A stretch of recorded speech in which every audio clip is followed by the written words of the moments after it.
With regard to the healing process, I really like this Desmond Tutu book, The Book of Forgiving. Amazing stories in there. Of course, he won a Nobel Peace Prize for his work in South Africa. And he talked about, there's this woman who had created a peace institute with the men who had murdered her daughter. She worked with them every day. I don't know if I'd find the grace for that, but some pretty amazing stories.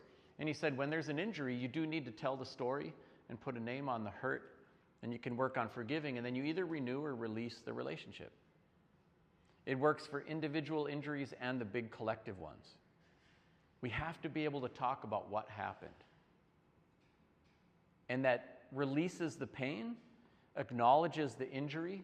You put a proper name on it. This was genocide, this was apartheid, whatever the thing was. Forgiveness is not saying that what happened is okay. It just says this happened and we cannot change that. And then you renew or release. This telling the story is part of the healing process.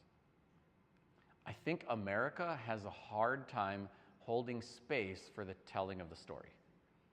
There's a lot of shut up culture. And this is part of what I was thinking about with regard to that Biden apology too, was that like we've had 500 years of shut up culture. Somebody says there's a historical injustice, someone else is saying shut up, it all happened in the past. We say there's a contemporary oppression and somebody says shut up, quit playing the race card. And that it's ironic, but the thing that will set white folk free from getting beat up for the sins of their ancestors and experiencing shame around all of this history is the same thing that will free Indigenous people and people of color from oppression and not getting to live as long. So we should all want liberation from the things. But that shut up culture really holds us back. And we're living in it. We see it every day. I just turn on the TV. So this is part of the work, is just identifying this process. One time there's like this hockey, they were going to build a community hockey arena. Native mom got the mic and wanted to talk about boarding schools.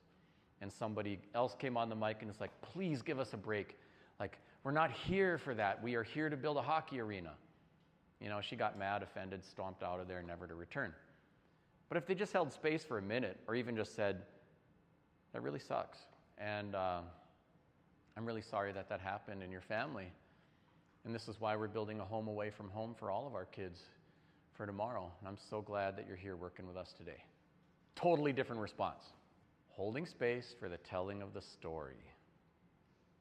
And then as Native people, and for the rest of the world, let's diversify the stories and tell the good stories too. That doesn't mean we pretend the bad stuff didn't happen.